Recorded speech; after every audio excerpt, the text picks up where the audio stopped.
सुबह सुबह गांव में अगर किसी खेत के पास ज्यादा लोग खड़े दिख जाएं, तो समझ जाइए या तो फसल बहुत अच्छी हुई है या फिर कोई नई मशीन आई है।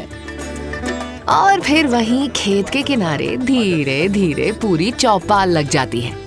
कोई मिट्टी हाथ में लेकर उसकी सेहत यानी सॉइल हेल्थ की बात करता है, कोई नमो ड्रोन दीदी के आने की चर्चा करता है, तो कोई मुस्कुरा कर कहता है खेती बदल रही है भाई। लेकिन एक वक्त था जब किसान की बातें नई तकनीक से कम मौसम और नुकसान से ज्यादा शुरू होती थी।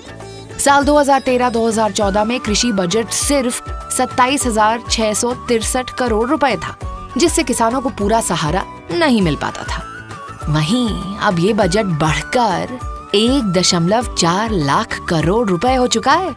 अब किसान सिर्फ मौसम पर निर्भर नहीं है, बल्कि सरकार उसके साथ एक दीवार बनकर खड़ी है। युद्ध की वजह से दुनिया में खाद के दाम बढ़े, फिर भी 1.77 लाख करोड़ रुपए की सब्सिडी देकर किसान पर बोझ नहीं आने दिया गया। पीएम किसान के तहत 4.28 लाख करोड़ से ज्यादा सीधे किसानों के खातों में पहुंचे। करीब 8 करोड़ किसान क्रेडिट कार्ड्स छोटे किसानों का सहारा बने। पीएम फसल बीमा योजना के तहत हर साल किसानों को सुरक्षा कवच मिल रहा है। अब किसान सिर्फ मौसम नहीं देखता, मोबाइल पर मार्केट प्राइस भी देखता है। ई-नैम प्लेटफॉर्म से करीब 2 करोड़ से ज्यादा किसान देश भर की मंडियों से जुड़े हैं। अब तकनीक ही किसान का नया हल है। करीब 26 crore soil health cards lab को खेत तक ले आए हैं। सिर्फ खेत ही नहीं, हमारी ब्लू इकोनॉमी भी लहरें मार रही है।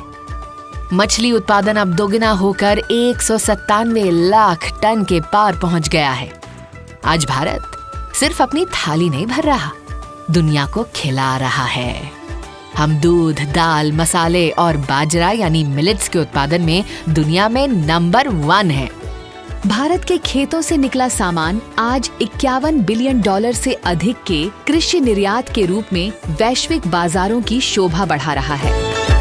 अब शाम को खेत से लौटते वक्त किसान के चेहरे पर सिर्फ थकान नहीं होती, एक सुकून भी होता है कि उसकी मेहनत अब एक विकसित भारत की नींव रख रही है। अब किसान सिर्फ अन्नदाता नहीं, भारत की समृद्धि का ग्लोबल ब्रांड एम्बेसडर है।